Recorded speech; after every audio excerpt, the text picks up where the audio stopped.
Hi, I hope everyone is doing well. I wanted to open up the space today to talk about challenges in vocalization that relate to feeling stuck or blocked. Words that come to mind: having a frog in the throat, stiff upper lip, cat got your tongue.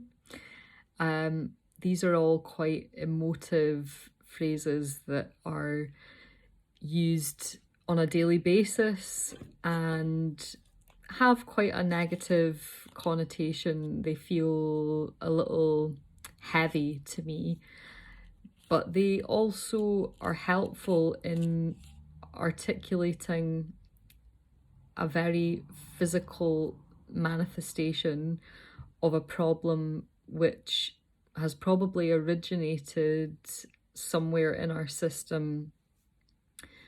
Yes, possibly due to a physiological issue, but more likely than that is directly in response to an emotional challenge or a psychological challenge, something in our social environment, something in our sense of self, in our spirit, that is creating a block.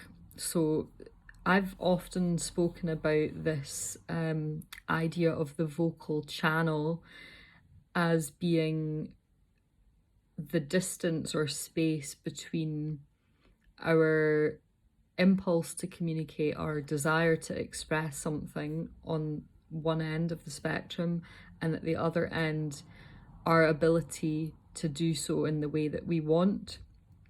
So in this case, I'm not really referring to a performative quality of using the voice in speech or singing, but just generally in expression.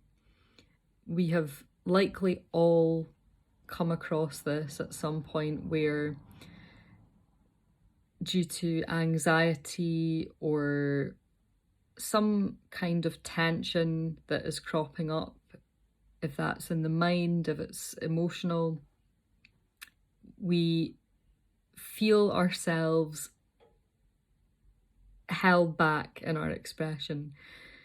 And I wanted to open up the space to invite people to share what their experiences with that have been, and I'm kind of leaving it quite open. Perhaps you have a particular scenario that would help paint the picture, or perhaps you feel like sharing some information on the symptomatic things that showed up for you. What was going on in the body? How was your mind processing this experience? What did it feel like emotionally? And the impact of those elements. And I can share many examples and many experiences from my own vocal journey. And there's also something in there that's like a collective and shared healing experience just through being able to relate and hear about other people's stories. It helps us to feel that we're not alone. So I can think of a few examples for you now. So in a performance context, in the setup of music festivals, not as in music festival, big party in a field, but music festival akin to like a public hall or a church, a venue like that, where you have a board of adjudicators that are sitting there with their notebooks with the syllabus and are waiting to hear from you a range of pieces that have been selected to showcase your most brilliant vocal talent. And not only have you got a board of adjudicators there that are going to give you live feedback, there's also an audience there of perhaps family members and people from the general public that have come along to see a showcase of young people's vocal and instrumental experience. So these were relatively regular experiences I had at a young age, and I look back on it now in somewhat amazement that I was able to get through these without, having a heart attack. And I've seen and felt the impact of that high pressure stress environment, particularly at an age where you might be quite vulnerable because you haven't yet learned a vast range of tools to help self-regulate, and also physiologically speaking, you're still underdeveloped. Emotionally, intellectually speaking, there's still a lot of room for you to grow into in terms of how do I frame my experiences? How do I understand and relate to naming emotions, identifying with them, being able to tell what's mine, what's someone else's, and also just the formality of that setting when you are a minor and when you have people in that space that are part of a framework that feels quite hierarchical, like teachers, adjudicators, presenters, family members, investors, maybe people that are, supporting you financially. So there becomes even more of a strain and a pressure in that environment when you're not on an equal playing field, say. The dynamic of that space as an adult is quite different in the way that people interact with you and communicate with you. So that has given me an amazing insight into a real depth of understanding about stage fright, not least with my own process and how I deal with that, but also a sympathy with others who come to me and express that that is an issue that they face in performance settings, but also in the workspace, really any environment where we're being asked to step up and to be visible, be present, to share our voices and articulate clearly and come across in a confident way, in a masterful way, so that people have trust in what we're saying and that they can feel comfortable that we have the skill set or, the knowledge that we say we do. So that space also has offered lots of reflections about ways in which we can be more mindful about intervention practices to support us to try and catch these waves of anxiety or catch the early indications that we are overstimulated or struggling in a space. And that in itself is like a really great space to be in, when we can almost slow things down and feel into, okay, like, where am I and what am I doing? And oh, I'm about to do something really scary. So how can I insert these structures or, things to hold on to so that I don't feel like I'm completely floating in this tempestuous space. So that being one example.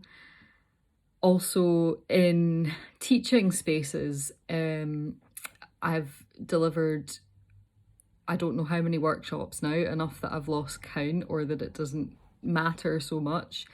And one-to-one interactions as well. There are often times where something can crop up and make you feel like, oh, I'm not feeling a bit wobbly, I'm feeling like oh, am I explaining things clearly? Did that come across well? You're also reflecting between yourself and the person you're holding space for and trying to pick up on their subtle communications. Do they feel safe? Are they comfortable to share? And definitely teaching and presentation brings a whole other element of showcasing and communication into consideration, where there's always a point in your delivery where maybe it's a momentary lapse in concentration of the flow space, where you become a bit more, oh, I can hear myself talking now, and I've just suddenly realized that I'm speaking to like 10, 20 people or more, and oh my goodness. And it's almost like a detachment thing, where it takes you out of yourself and you're in this observer's perspective, looking down at yourself in the scenario and kind of having a bit of a, oh my god, like this is a scary thing. Or not even necessarily that it's scary, but it's the critical lens or ear comes in and starts to have an influence on how you are perceiving that situation. So detachment is maybe a helpful way to frame that and think about that.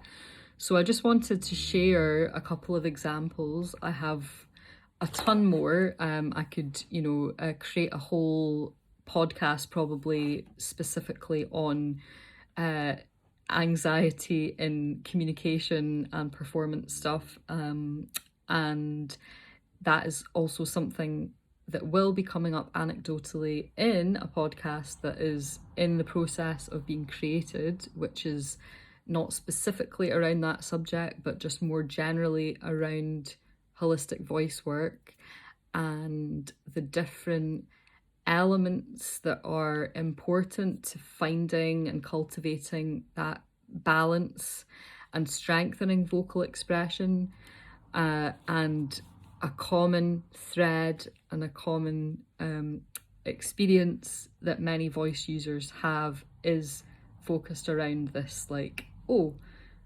something interrupting that natural, nice, easy flow. So, whether you are a professional voice user or not, I would love to hear from you, and please feel comfortable to share. It just takes one person to start that domino effect. Share as much or as little as you feel is comfortable for you, and even go one step further and maybe offer a solution to that problem. Is there anything that you found that is particularly helpful to help get you out of that space of anxiety, of the physiological symptoms of, oh my god, stress, or just out of your head and into your body, so that you can connect with your vocalization, whether that be speech, whether that be singing, whether that be just channeling your voice through other mediums like art or writing or movement, for example. So please share. I would love to hear, and let's try and break the cycle of feeling restricted and empower ourselves with more skill set and tools to help us move past these perceived limitations.